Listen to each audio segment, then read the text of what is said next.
जीवेषणा को त्याग दो, यानी जीने की इच्छा को त्याग दो। बड़ा क्रांतिकारी सूत्र है। तो प्रश्न उठता है, तो क्या हम मर जाएं? नहीं। अगर तुम जीवन की इच्छा को त्याग दोगे तो मर नहीं जाओगे। मरोगे तो तब जब मरने का यत्न करोगे और वो यत्न कामयाब हो जाएगा, या स्वयं से मृत्यु आ जाएगी। तुम्हारे जीवन की इच्छा को त्यागने मात्र से ही मृत्यु नहीं आती। इसलिए अगर मैं कहता हूं जीवन की इच्छा को त्याग दो, जीवेषणा को त्याग दो, जीव ईषणा को त्याग दो, इसका अर्थ ये नहीं है कि मर जाओ, नहीं। लेकिन स्वभावतः हमारा मन एक अति से दूसरी अति पर पहुंच जाता है। जब हम कहते हैं कि वो पागल है तो हम ये सोचते हैं कि वो उसमें बुद्धि होनी चाहिए। नहीं, इसका मतलब ये नहीं होता। जीवेषणा को त्याग दो, इसका मतलब मरना नहीं होता। ऐसे ही थोड़ा कबीर जैसे लोगों ने कहा है, प्रेम पंथ ऐसो कठिन, तलवार पे धार पे चलने जैसा है ये प्रेम पंथ। प्रेम की डगर, प्रेम की राह तलवार की तीखी धार पे चलने के समान है।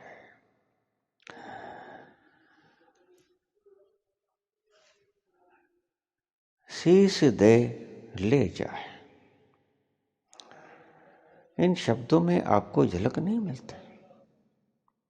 कहना क्या चाहते हैं?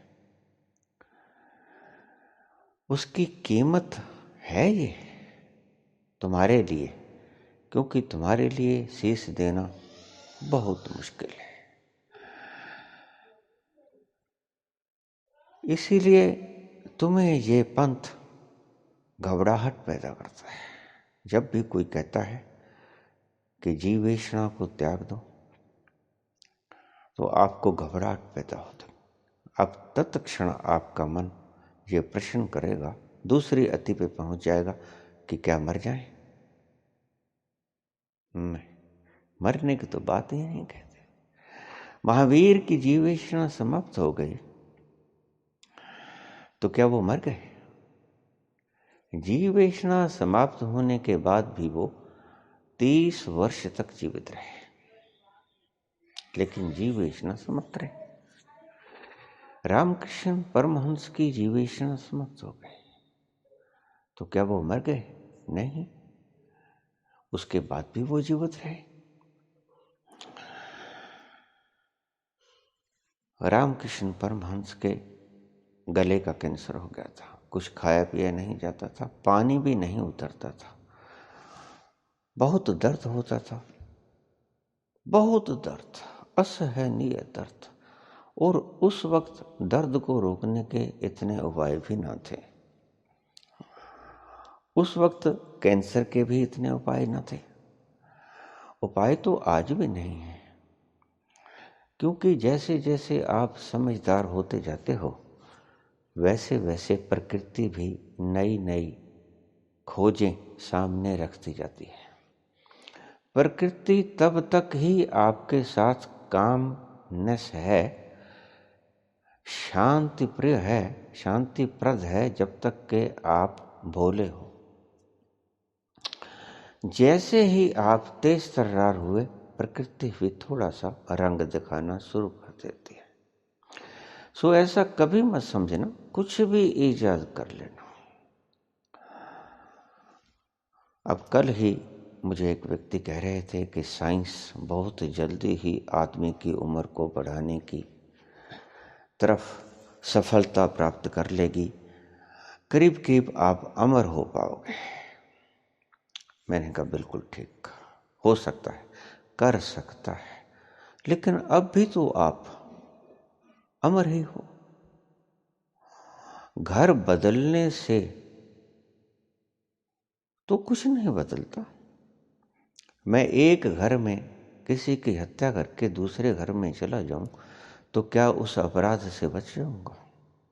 नहीं, वो अपराध का अपराधी तो मैं सदा ही रहूंगा। तो घर बदलने से कुछ नहीं होता। अब भी तो आपका जीवन कितना हो चुका है, आप हिसाब लगाएंगे तो आपको पता चलेगा। आप इतने जन्मों से सिर्फ घर ही बदल रहे हो, लेकिन आप हो, आप मिटे नहीं। सो पहली बात, जैसे मैं बोलता हूं आप तत्क्षण दूसरी बात सोच लेते हो। मैं कहता हूं जीवेषणा को समाप्त कर दो, तो सही अर्थों में मैं ये कहना चाहता हूं कि जीवेषणा को समाप्त होने दो। इन दो बातों में फर्क है, लेकिन क्या करें, आपको आपकी भाषा में ही समझाना पड़ता है। जब मैं कहता हूं जीवेषणा को समाप्त कर दो, जीने की इच्छा को समाप्त कर दो, तो मैं ये कतई नहीं कह रहा हूं कि मर जाओ। मैं कतई नहीं कह रहा हूं बुद्ध की जीवेषणा समाप्त हो गई तो उसके बाद 40 वर्ष तक वो जिए। जैसे आप एक साइकिल पे जा रहे हो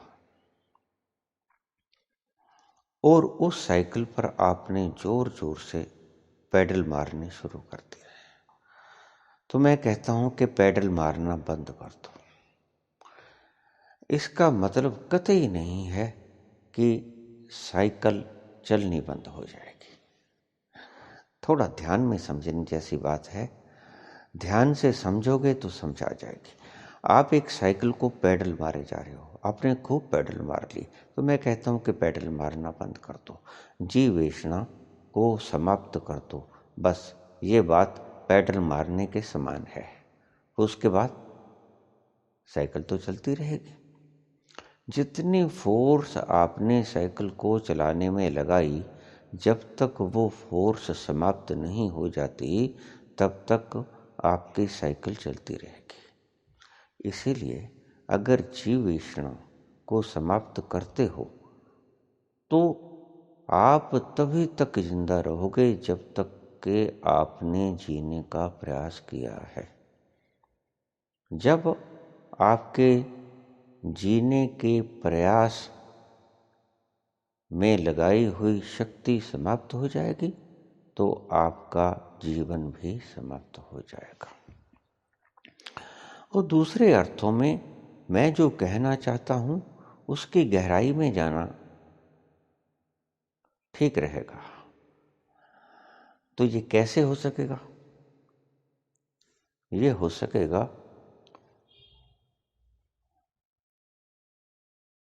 जो होता है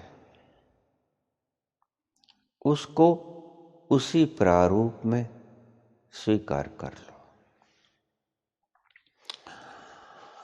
मुझे बहुत से व्यक्ति कहते हैं कि भारत में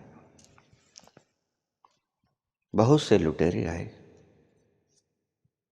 लेकिन हमारे भारतवासियों ने उन लुटेरों को रोका नहीं।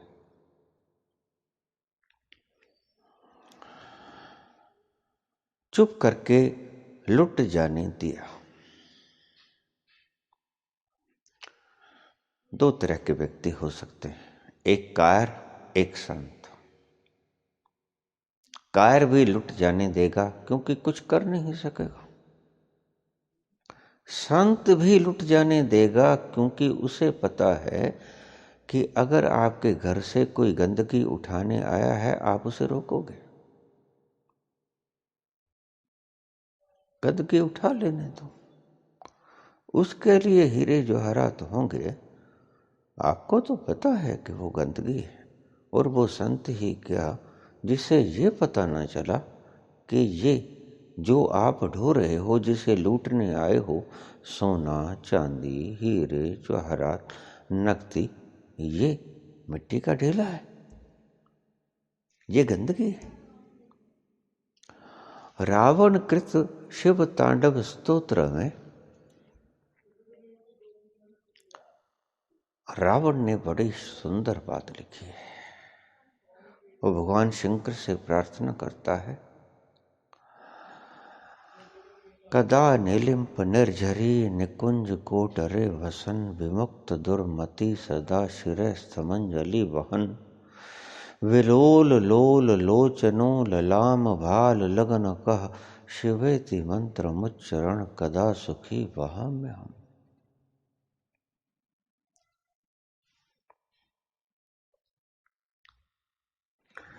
गरिष्ठ रतन लोष्ठयो सुहृत पक्ष पक्षयो, त्रिनार विंद चक्षुषो प्रजा मही महेंद्रयो, सम प्रवृत्त कह कदा सदा शिवम भजा में हम। हे प्रभु, मेरा मन कब मिट्टी के ढेले कृष्ण रतन लोष्ठयो और रतन हीरे जवाहरात, बहुमूल्य हीरे जवाहरात, इन दोनों में भेद कब समाप्त कर पाएगा। प्रजा मही महेंद्र, राजा और प्रजा में कब भेद समाप्त कर पाएगा। समा प्रवृत्त कह कदा सदा शिवम पचाम्यहम्, मैं कब शिव शाश्वत को याद करके कब अभिभूत होऊंगा। मेरा रोम रोम कब उस शाश्वत के भीतर रमने को आतुर होगा। ऐसी परिस्थिति, ऐसी मनोस्थिति कब आएगी प्रभु। भगवान शंकर से ये प्रार्थना करते हैं।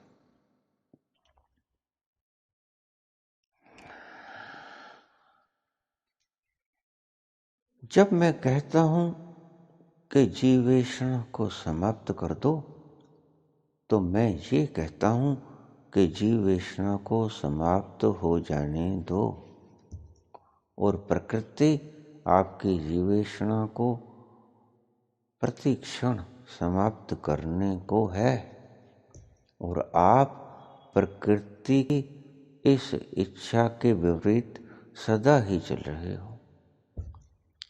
पल पल घड़ी घड़ी प्रकृति आपकी जीवेषणा को समाप्त करना चाहती है। प्रकृति बड़ी सहायता करना चाहती है, लेकिन आप रोके ही चले जाते हो, आप उसे समाप्त करने ही नहीं देते। आप जीने की इच्छा किए ही चले जाते हो। तो संत जन कहते हैं कि जीने की इच्छा को समाप्त कर दो। अगर जीने की इच्छा को समाप्त कर दिया तो आप अपने सही ठिकाने पे पहुंचना शुरू हो जाओगे। जो आपके जीवन का लक्ष्य है उसकी तरफ जाना शुरू हो जाओगे।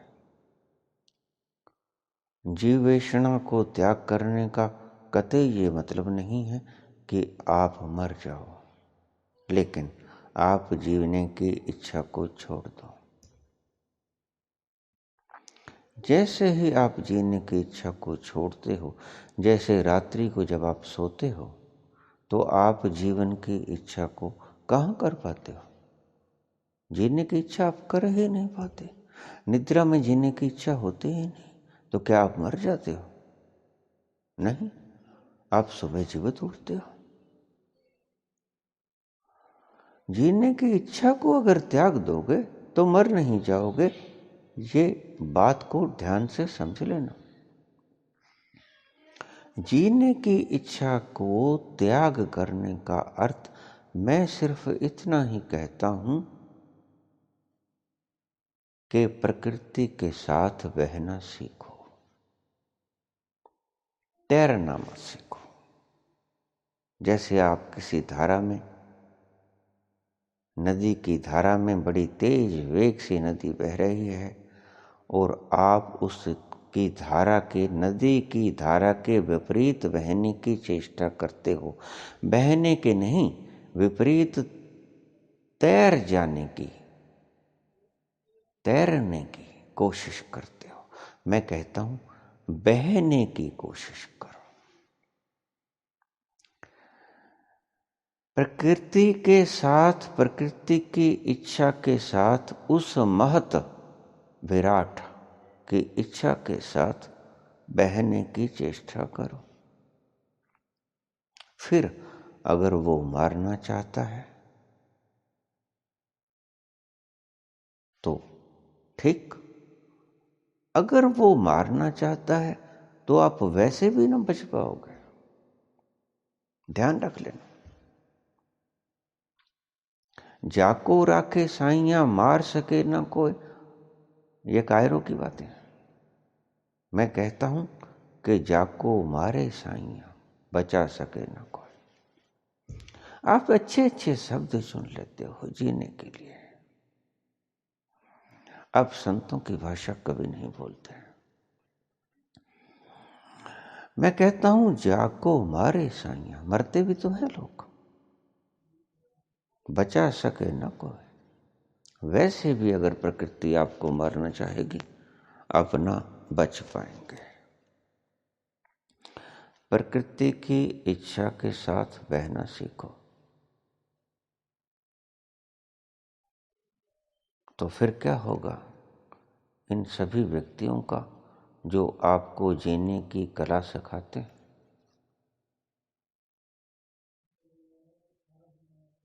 ठुस होकर रह जाएगी सारा कुछ। इनका क्या होगा जो आपको प्रेरणात्मक स्पीचेस दिए जाते हैं?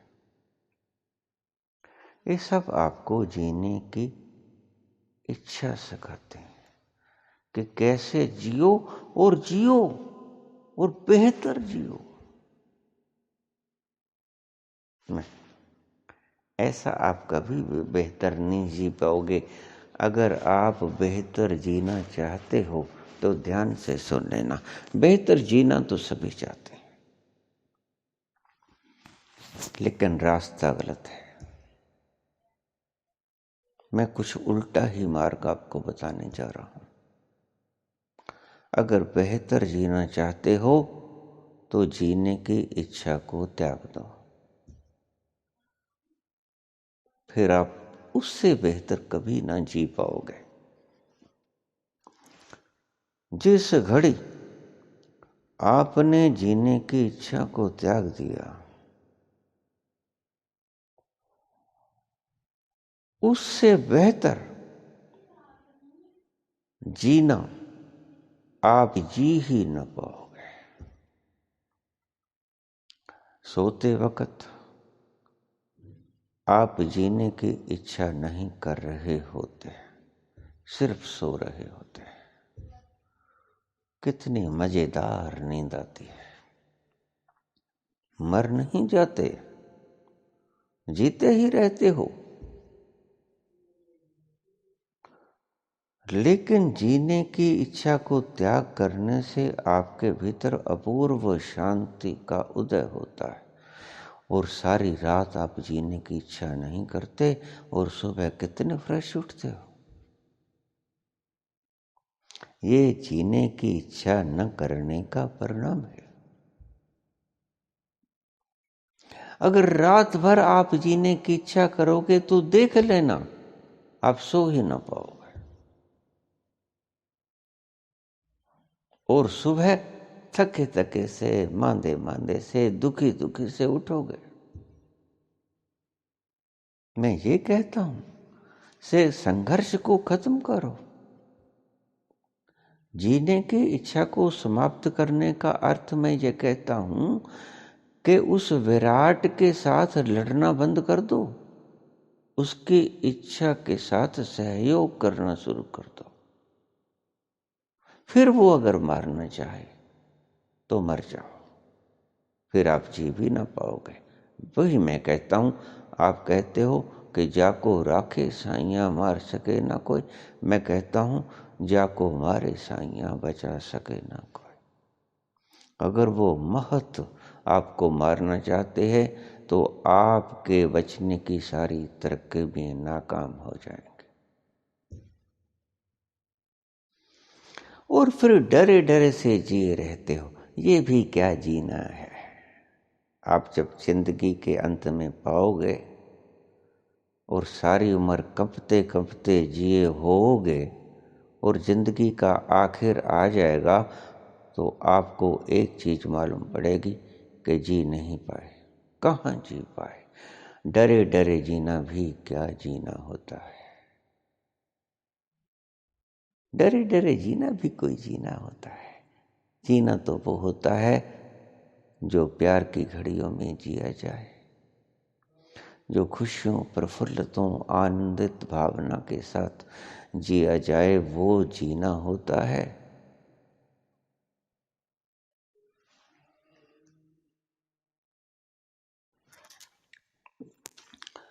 विराट की इच्छा के साथ चलना शुरू कर दो, वर्ण विराट की इच्छा के साथ बहना शुरू कर दो और तनिक भी प्रतिरोध मत करो, क्योंकि जिसका आप प्रतिरोध कर रहे हो उसको आप दुश्मन समझ रहे हो।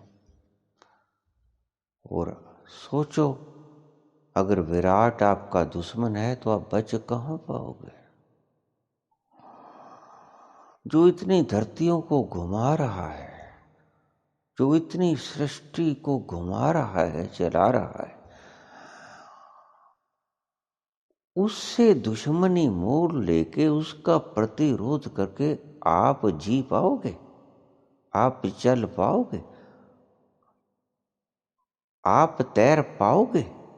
नहीं। विराट की इच्छा के विपरीत अगर चलोगे तो दुख के सिवा आपको कुछ भी हाथ लगने को नहीं है। आप इच्छा करते हो आनंद की और चलते हो विराट की इच्छा के विरुद्ध। विराट की इच्छा के साथ चलना सीखो तो आप पाओगे कि आपका जीवन मरा नहीं। जीवन तो कभी मरता भी नहीं होता। आपका जीवन मरा नहीं, वरन आपका जीवन अति सुखद हो गया। जितना भी जियो, और शायद आप अपनी प्रयास से तो कम जी पाओगे, विराट की इच्छा से शायद ज्यादा जी पाओ और सुखी जी पाओ। अपनी इच्छा से कम जी पाओ और दुखी जी पाओ। आप जीते हो, कम जीते हो, दुखी होकर जीते हो। विराट की इच्छा के साथ चल के देखो, आप ज्यादा जी पाओगे और सुखी जी पाओगे। और विराट की इच्छा के साथ तो अगर एक क्षण भी जी पाए तो वो आपकी हजारों साल की खुद की इच्छा के साथ जीने से ज्यादा बड़ा पल होगा। वो आनंद का पल आपकी स्वयं की इच्छा से जिए हुए हजार जन्मों के बराबर भारी पड़ेगा। लंबी लंबी उमरिया को छोड़ो, प्यार की एक घड़ी है बड़ी, प्यार कर ले घड़ी दो घड़ी। छोड़ दो हजारों वर्ष जीने की इच्छा को। इसे ही मैं कहता हूं, जीवेषणा को समाप्त कर दो। बस रोक दो पेडल मारना। बहुत जी लिए और जी जी के कुछ पाया। आप इतना कुछ भोगे और अभी भोगने की तमन्ना कर रहे हो, भोग भोग के आप दिशाएं बदलते रहोगे। धन में नहीं मिला, पदवी में मिल जाएगा, मान सम्मान में मिल जाएगा, फला में मिल जाएगा, ढीका में मिल जाएगा। आप दिशा बदल रहे हो भोग भोग के, लेकिन आनंद और सुख नहीं मिल रहा है। सुविधाएं इकट्ठी कर रहे हो, माना, लेकिन सुख नहीं पैदा हो रहा है। सुविधाएं तो पैदा कर रहे हो, सुख पैदा नहीं कर रहे हो। सुख पैदा नहीं हो रहा है। और सुख कब पैदा होता है? सुख तब पैदा होता है जब आप जीने की इच्छा को समाप्त कर देते हो, जीवेषणा को समाप्त कर देते हो। मुझे पता है आप मरने से डरते हो, लेकिन मैं जानता हूं अच्छी तरह से, क्योंकि मैं इन्हीं रास्तों से गुजरा हुआ। मैं भी इस खेल का खिलाड़ी हूं।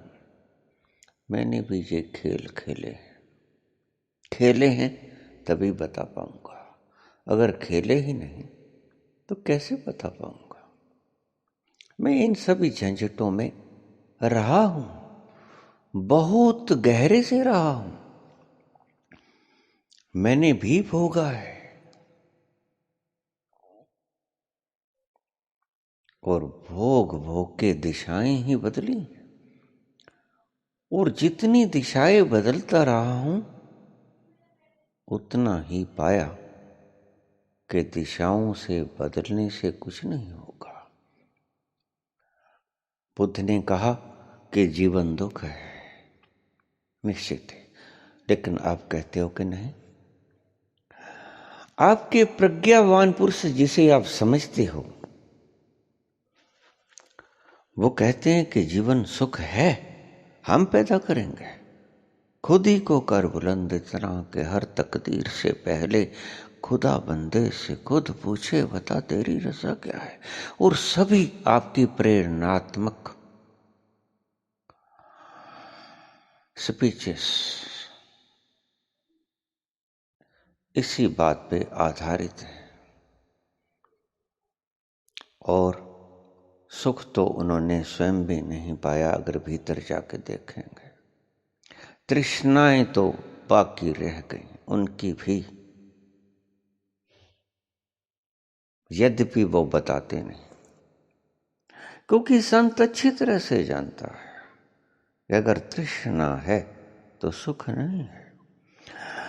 मुझे उनसे पूछने की आवश्यकता नहीं पड़ेगी कभी भी, क्योंकि मैं बखूबी जानता हूं कि जब तक जीने की तृष्णा है तब तक सुख की झोंका आपको स्पर्श न कर पाएगा। निश्चित रूप से ये सत्य है। तो मैं उनसे पूछूं भी क्यों? मैं उनका अनुभव उनसे तभी पूछूं अगर खुद ना जानता हूं। मैं अच्छी तरह से जानता हूं कि जो आपको मोटिवेशनल स्पीचेस दे रहे हैं किसी भी तरह की, या आपको हिप्नोटिज्म में ले जा रहे हैं किसी भी तरह के, आपको बड़े बड़े सब्ज बाग दिखाए जा रहे हैं, आपको ये राजयोग की शिक्षा दी जा रही है, आपको कल्पनाओं में धकेला जा रहा है, सत्य से बेमुख किए जाते हैं ये लोग। आपको सत्य में जाने से रोक देना चाहते हैं ये व्यक्ति। आपको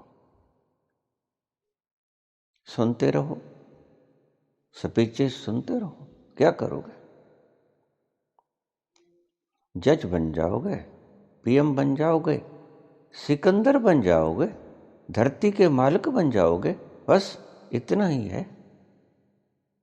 लेकिन याद रखना, धरती के मालिक भी बन जाओगे तो सुखी ना हो पाओगे, क्योंकि और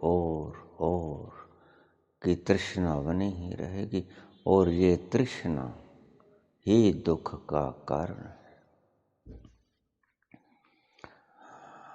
किसको भरमाए जाते हो? संत को मूर्ख बनाने चले हो। जिसने बहुत अच्छी तरह से भोग लिया, जिसे आप भोगने को हो, उसने अपनी गूढ़तम प्रगाढ़तम परिस्थितियों में इस संसार को निचोड़ निचोड़ के भोग रखा है, और वो अपने अनुभव से संत हुआ है, आपकी बातों से नहीं। आपकी स्पीचेस को सुन के वो संत नहीं बना है, वो संत हुआ है अपने भोग से भोग से भोग से तत्व निकाल के, उसका सेंस निकाल लिया उसने, उसका रस निचोड़ लिया उसने, और पाया कि जीवन दुख है।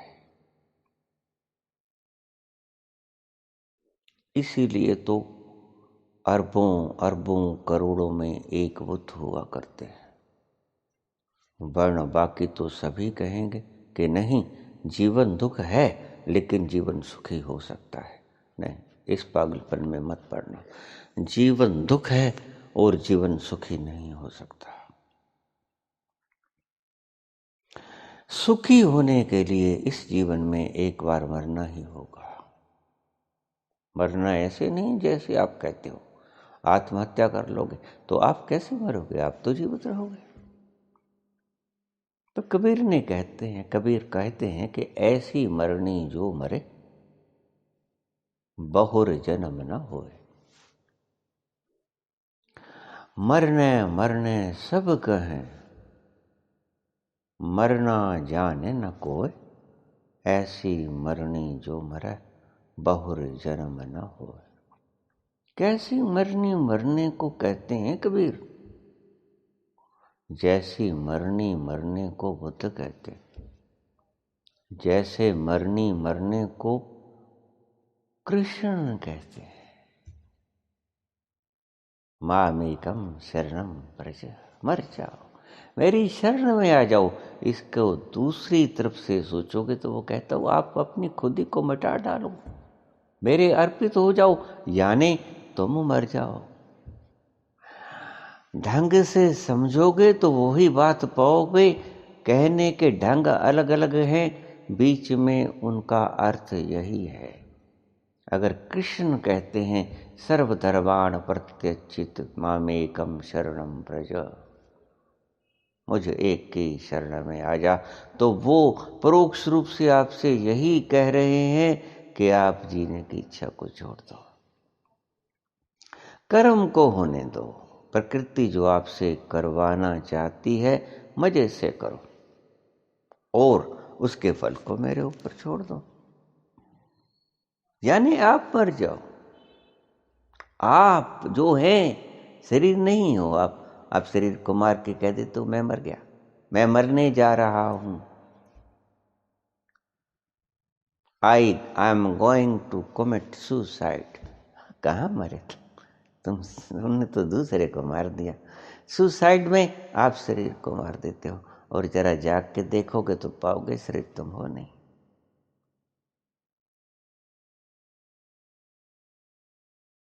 राजयोग में मन को मार देते हो, लेकिन मन को मार के पाओगे कि मन हो नहीं। तो इन मरनी से आपको कुछ नहीं मिलेगा। ऐसी मरनी मरो, बहुर जन्म ना होए। तो ऐसी मरनी कैसे मरा जाता है?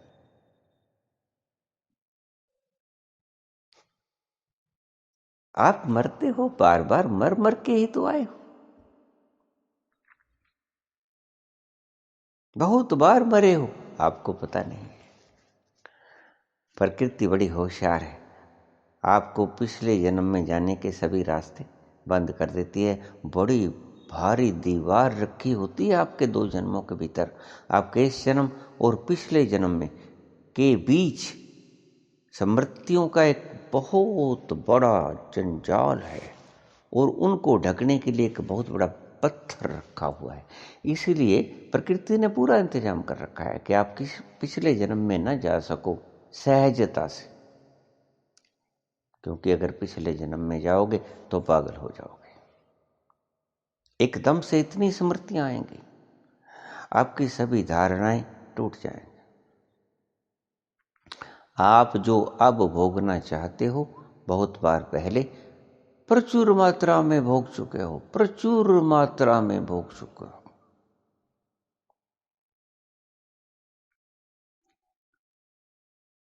मैं जब अपने पिछले जीवन में गया तो पिछले जन्म में जाके मैंने जो देखा उसमें मैंने पाया कि मैं इतना बेवकूफ हूं कि जिस चीज को भोग के पाया कि उससे दुख के अतिरिक्त कुछ नहीं मिला, अगले जन्म में फिर वो ही किया। फिर भोग के पाया कि इस जन्म में दुख के सिवा कुछ नहीं मिला, अगले जन्म में फिर वो ही किया। धन को भोगा, सिंहासनों पे बैठा रहा, स्त्री पुरुष को भोगा, भोग में ग्रसित रहा,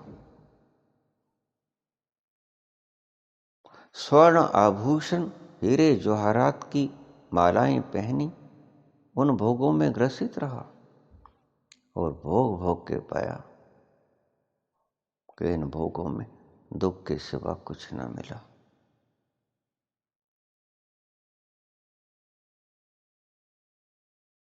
तो कबीर कहते हैं, ऐसी मरनी जो मरे बहुर जन्म न होए। फिर आपका जन्म नहीं होता, आपका जन्म नहीं होता। जरा देखिए वो शब्द क्या बोल रहे हैं। आप समझने में गलती कर जाते हैं लोगों को। आपका जन्म नहीं होगा, यानी ये आइडेंटिफिकेशन जो टूटेगी, जो अहंकार टूटेगा, आपका जो गलत फहमी निकलेगी, फिर पैदा नहीं होगी कभी। गलत फहमी को टूटने का नाम ईगोलेसनेस है। एक गलत फहमी टूट जाएगी आपकी कि मैं शरीर हूं, मैं मन हूं, ये गलत फहमी है आपकी। बस इसे अहंकार कहते हैं। वो ये गलत फहमी आपकी टूट जाएगी और आप क्यों स्वप्नों को सत्य रूप दे रहे हो? क्योंकि स्वप्न तो एक दिन टूट जाने को है। सुबह जाग खुलेगी ही खुलेगी और सुबह जो स्वप्न आया टूटेगा ही टूटेगा। अभी आप स्वप्न लिए जा रहे हो और ये एक दिन टूटने को है, टूट ही जाएगा। जैसे ही जाग खुलेगी इस स्वप्न को टूटते देखोगे कि टूट गया स्वप्न। क्या था? वो स्वप्न था। ऐसे ही जब आप प्रज्ञा में स्थित हो जाओगे, स्थिति प्रज्ञ हो जाओगे, तो आपका स्वप्न टूट जाएगा और आप पाओगे कि मैं कितना मूर्ख था। एक ही बात को बार बार करता रहा, किया, भोगा, दुख पाया, सुख नहीं पाया। दुख पाया मैं क्यों कहता हूं? क्योंकि आप अपनी शक्ति को बाहर फेंक के रिलैक्स होते हो संभोग में। वो शक्ति कहां से आई? आपके भीतर से आई। आपकी मलकियत थी वो, आपके शरीर की मलकियत थी वो। और आप अंतरंग क्षणों में उन शक्ति को बाहर फेंक दिया करते हो, स्खलित हो जाया करते हो, इसको बाहर बिखेर दिया करते हो और आप सुख का अनुभव करते हो जैसे सुखी हो गए। अगर सुखी हो गए तो फिर दूसरी बार काहे को डूबोगे उसमें? नहीं, सुखी तो बस एक बार हो गए सो हो गए। सो कबीर यही कहते हैं कि तुम ऐसा सुख ले लो जो कि फिर टूटे ना उसकी धार। बाबा नानक यही बात कहते हैं।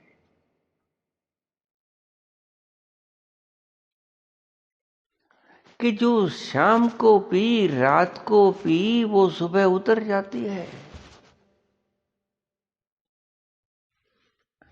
ऐसी पियो कि एक बार पियो फिर कभी ना उतरे। जिन्ने नशे जहान दे उतर जान पर बात। नाम कुमारी नानका चढ़ी रहे दिन रात। वो दिन रात नाम की खुमारी चढ़ी रहती है, कभी नहीं टूटती।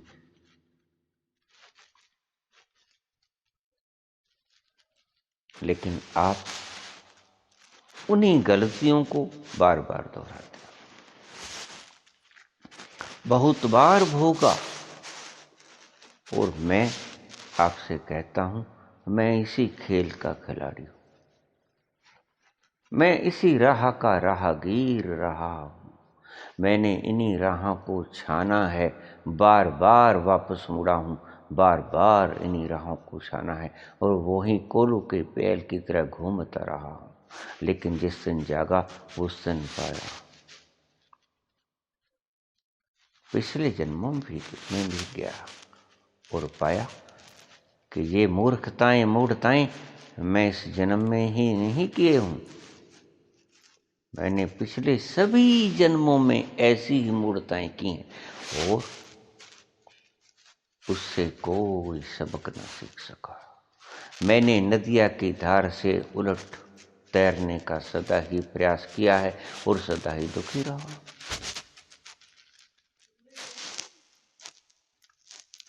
एक बनिया किसी बलवान पुरुष को पीट रहा था, और वो पीटे भी जा रहा था, उसको थप्पड़ चट्टू मार रहा था, मुंह के घूंसे मार रहा था, रोए भी जा रहा था। तो किसी गुजरते हुए राहगीर ने पूछा कि ये तो अजीब मामला है, आप इसे पीटे जा रहे हो और रोए खुद जा रहे हो। रोना इसको चाहिए, आप पीटे इसे जा रहे हो और फिर रोए भी जा रहे हो। ये मामला मेरी तो समझ में नहीं आ भैया, मुझे समझाओ। वो बनिया कहने लगा, पीट तो रहा हूं, लेकिन जानता भी हूं कब ये मेरा गलिया बना देगा, इसीलिए रो रहा हूं। तो सुख खोजने तो आप जाते हो,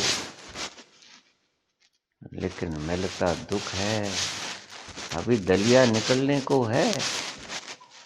अभी जो आप शरीर से शरीर का घर्षण किए जाते हो, उसके बाद जब आप अपनी शक्ति को खोगे, और शक्ति खो खो के ही तुम वृद्ध हो जाया करते हो। लेकिन इस बात की समझ नहीं आती आपको कि ये वृद्ध होने के बावजूद आप उन्हीं क्रियाओं को फिर दोहराना चाहते हो। बार बार पदवियां लेते हो, और फिर तुम पदवियों को ग्रहण करने की इच्छाएं रखते हो। बार बार जिन्हें आप सुख के क्षण कहते हो, उनमें जाते हो, और फिर आप सुख के क्षणों की कामना करते हो। तो इसका मतलब आपने जो सुख पाया वो क्षण का, बस, और दूसरा कोई मतलब। तो संत जन कहते हैं कि शाश्वत सुख को एक बार ले लो, फिर आपको सुख की जरूरत न पड़ेगी। सुख की आवश्यकता ही समाप्त हो जाएगी। तो मैंने कहा, अहंकार कोई ऐसा डरावना या कोई भद्दी या दुखदाई चीज नहीं है। थोड़ा सा गौर से समझना, सिर्फ गलत फहमी है। अगर आप किसी व्यक्ति के बारे में गलत फहमी पाल लो कि ये मेरा दुश्मन है, हो आपका मित्र, तो जब आपकी गलत फहमी टूटेगी तो आप सुखी हो जाओगे। आपका एक शत्रु गया, जो कि आपकी गलत फहमी के कारण बना हुआ था। ये आपको गलत फहमी का नाम ईगो है, कि आप अपने आप को समझे बैठे हो शरीर, आप अपने आप को समझे बैठे हो मन। ये आपकी गलत फहमी ही का नाम ईगो, अहंकार है। गलत फहमी टूट जाए आप नहीं चाहते क्या? गलत फहमी में रहना ही चाहते हो क्या? गलत फहमी में जीना ही चाहते हो क्या? तो फिर दुखी बने ही रहोगे। जब तक आप अपने मित्र को शत्रु समझे रहोगे, दुखी रहोगे ही रहोगे, क्योंकि आपने फहमी गलत पाल ली है। और अहंकार फिर दोबारा से नहीं बन पाएगा जब एक बार पूर्णतया टूट गया।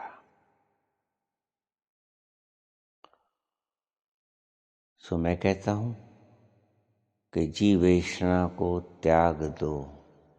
कैसे त्यागी जाएगी ये आप ना त्याग पाओगे, जीवेषणा तो खुद से ही टूटेगी। आप सिर्फ बहना शुरू कर दो, आप साइकिल के पैडल मारना बंद कर दो, जहां गिरे गिर जाएगी। और देखो जैसे आप चलाओगे, ये जब गिरनी थी उससे पहले नहीं गिरेगी। आप चाहे चलाते रहो, चाहे आप जीने की कोशिश करते रहो, उससे ज्यादा नहीं जी पाओगे जब आप कोशिश करनी छोड़ दोगे।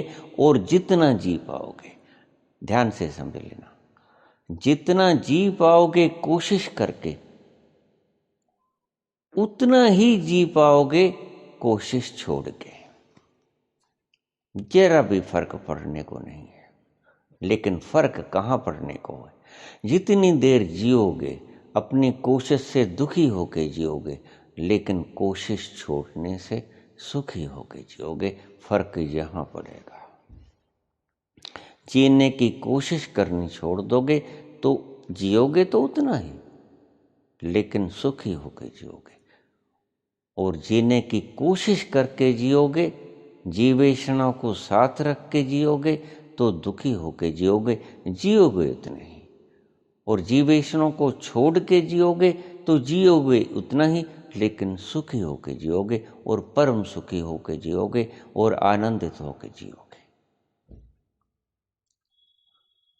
सो इन सभी प्रेरणात्मक मोटिवेशनल स्पीचेस और सभी प्रकार की हिप्नोटिक ड्रग्स या हिप्नोटिक व्यवस्थाएं या हिप्नोटिक मेडिटेशंस लेनों को छोड़ दो। ये व्यर्थ हैं, ये किसी काम नहीं पड़ने को हैं, आखिर में व्यर्थ सिद्ध होने को हैं, आज नहीं कल।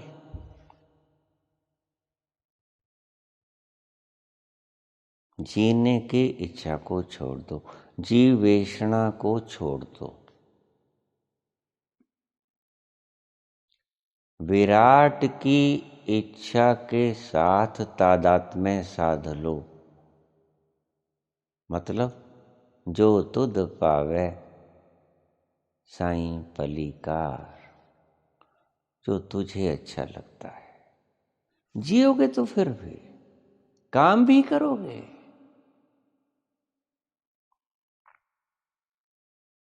काम भी करोगे, जीवन के सभी कार्य जिम्मेवारियां बड़े प्रेम से करोगे। अब दुखी मन से करते हो, फिर प्रफुल्लित मन से करोगे। अब बुझे बुझे से चलते हो, फिर खुशी खुशी से जियोगे। अब बुझी बुझी से अपने कर्तव्य पालन करते हो, फिर नाचते गाते हुए करोगे। कर्तव्य पालन करने में कोई बाधा नहीं आएगी, बिल्कुल ऐसे ही कर्तव्य पालन करोगे, ज्यादा अच्छी तरह से करोगे, ज्यादा प्रेम पूर्वक करोगे।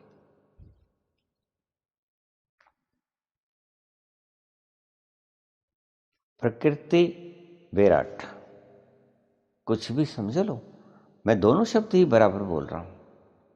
प्रकृति भी बोल रहा हूं नास्तिकों के लिए, विराट भी बोल रहा हूं आस्तिकों के लिए। मुझे दोनों में कोई भेद नहीं लगता कि दोनों मूढ़ हैं। इसीलिए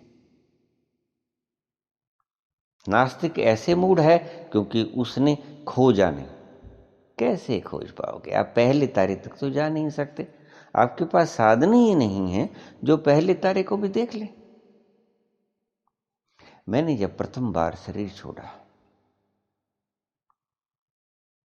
तो मैं ऐसे लोगों पे निकल गया जो मैंने कभी पहले तो कल्पना भी नहीं की थी कि ऐसे रोग होते भी होंगे। मैंने ऐसे ऐसे रोग देखे जिनमें देश नहीं थे, देश नहीं थे।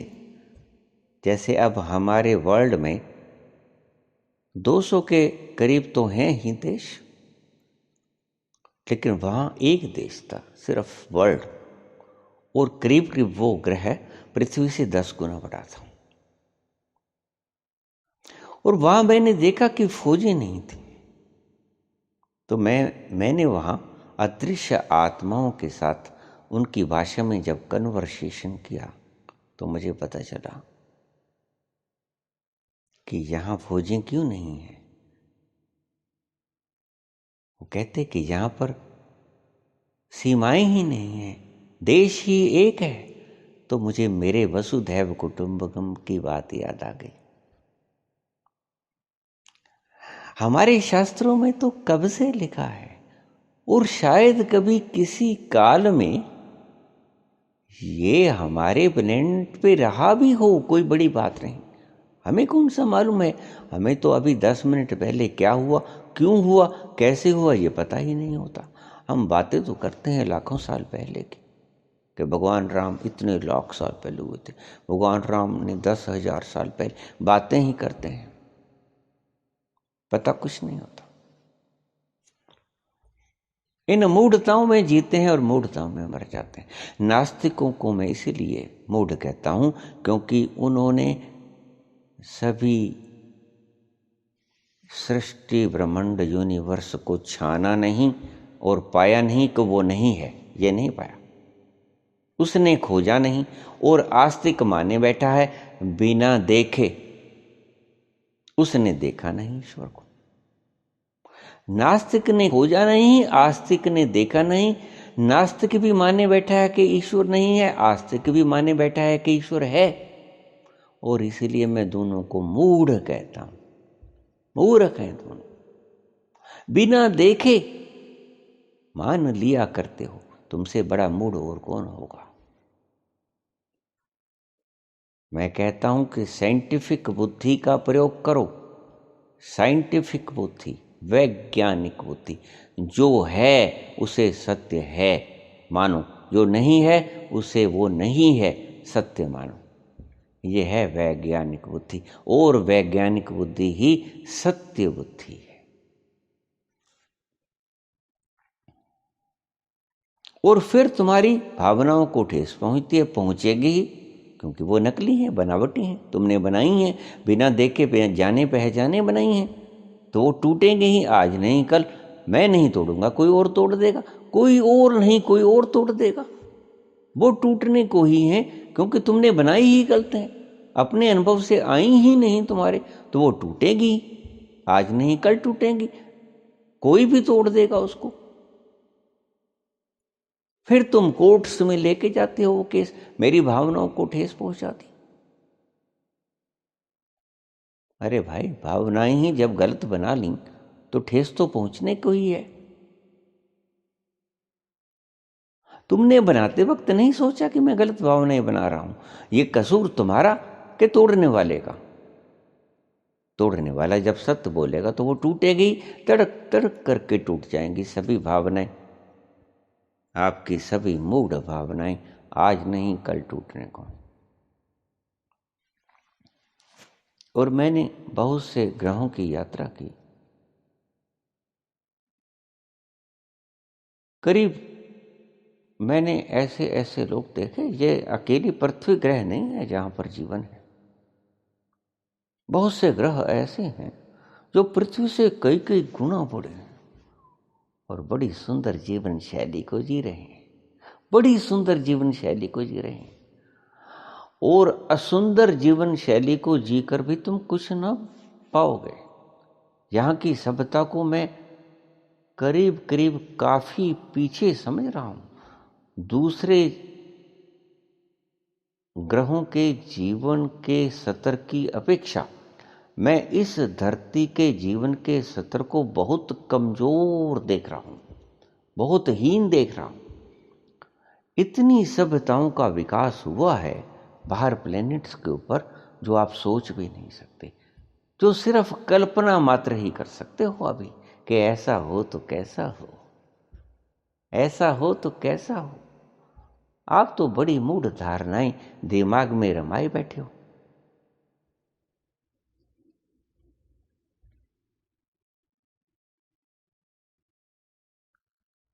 तो मैंने देखा कि वहां लोग बहुत सुंदर जीवन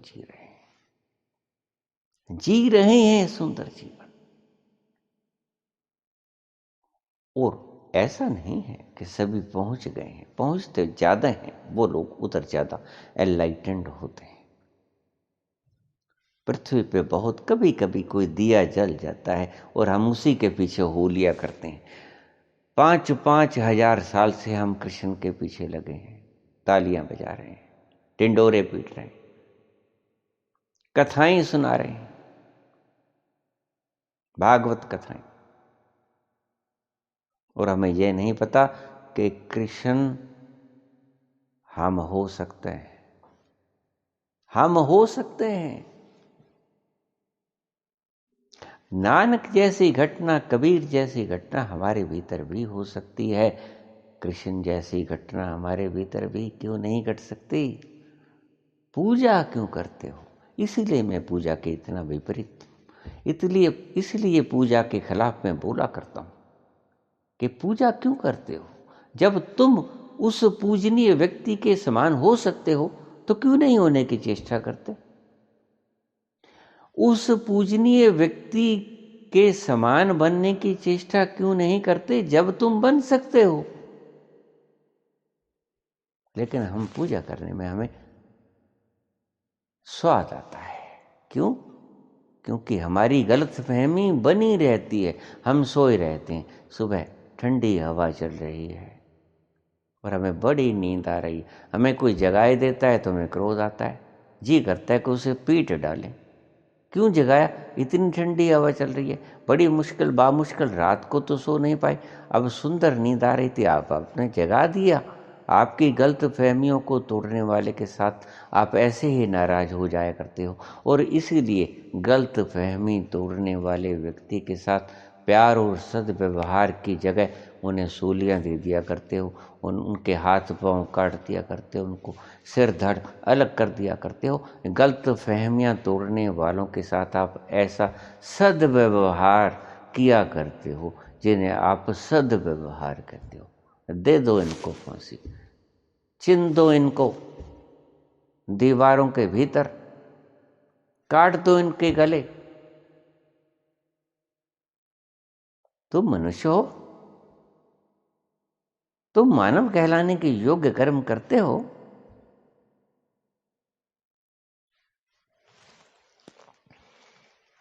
तो मैं कहता हूं कि विराट की आज्ञा में चलना सीख लो, विराट की इच्छा के साथ चलना सीख लो। जीवेषणा को समाप्त कर दो, जीवेषणा को समाप्त होने दो। कर दो से तो फिर आपको गलत फहमी हो जाती है, आप शरीर को मार बैठते हो। दूसरे को मारा कि शरीर को मारा एक ही बात है। अपने मन को मारा कि दूसरे को मारा बराबर है। वो तुम्हारा मन नहीं है, वो मन है, बस गलत फहमी है। गलत फहमी तुम नहीं हो, गलत फहमी भी तुम्हारे से बाहर की कोई चीज है। उस गलत फहमी को टूट जाने दो। तुम हो क्या तुम्हें पता चल जाएगा। सबसे पहला सवाल, जहां से शुरू होगी आपकी यात्रा, अंतर यात्रा, जिससे शुरू होगी आपके भीतर की यात्रा, आपकी सच्ची यात्रा। अभी तो आप गलत यात्राओं पे हैं। अभी तो आप बैंकों को भरने के लिए कमा रहे हो, कमाते हो बैंकों में रख देते हो। मालिक कौन? जिसके पास है। बैंकों के लॉकर मालिक हैं, आप मालिक नहीं।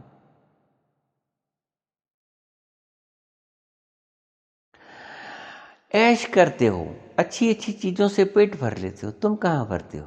पेट तुम हो। स्वादिष्ट अन्न खाते हो, स्वाद जीवा को आते, जीवा तुम हो।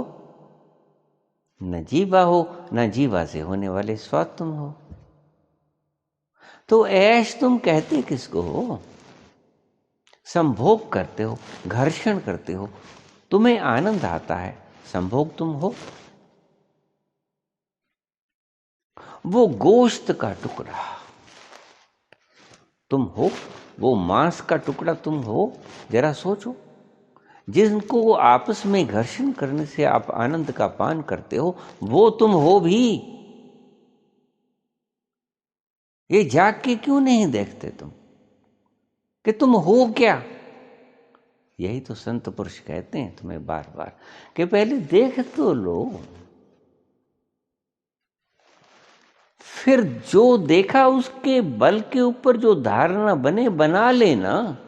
इतनी भी क्या जल्दी है? बहुत जन्मों से आप यही तो कुछ मुड़ताएं किए जा रहे हो। आखिर कब रुकोगे? कब रुकोगे? कैसे रुकोगे? रुकना तो पड़ेगा ही। फिर उस बनिए की तरह हो जो आप पीटे जा रहे हो, किसी ताकतवर व्यक्ति को रोए जा रहे हो कि पता है कि अब दुख, हाय बुढ़ापा आएगा, हाय मौत आएगी, कंपते हो। आएगी भाई। ये गलत वासनाएं धारणाएं जो बनाई हैं, गलत फहमियां पाली हैं कि तुम शरीर हो तो मरोगे भी। जब गलत फहमी तुमने बनाई कि तुम शरीर हो तो डरोगे भी, मरोगे भी। तुम ही तो मरोगे जब तुमने मान रखा है कि तुम शरीर हो तो मरोगे भी। मन के डरने से, मन के चोट लगने से, मन के आपके मन से विपरीत बात कही कि आपका मन टूटता है, और टूटता है तो आप समझते हो कि मैं टूटता हूं, तो करो मानहानि का दावा, करो कोर्ट में क्लेम।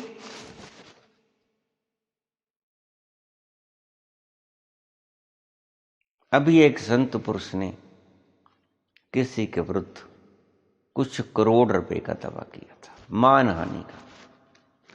वैसे मुझे आज तक समझ नहीं आई कि ये इज्जत नाम की चीज कौन से पुर्जे में परमात्मा ने लगा रखी है। मुझे ये समझ नहीं आता।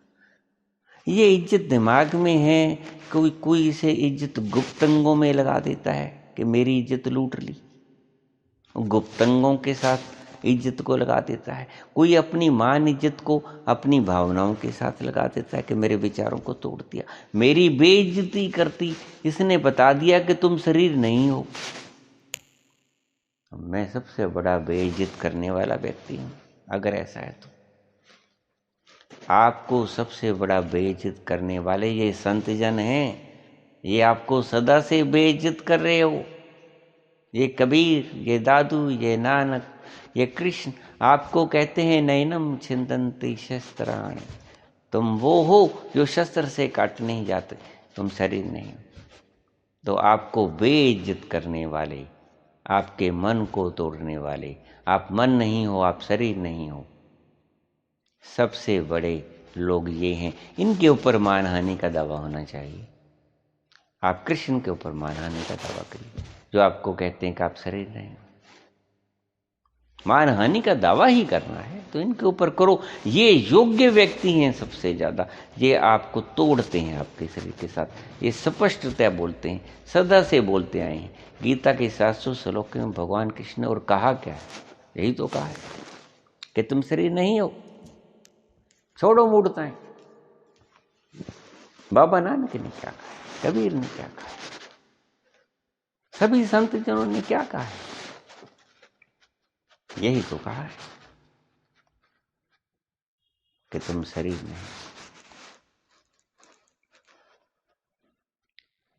सो पूछा कि परम सुख को कैसे प्राप्त हो?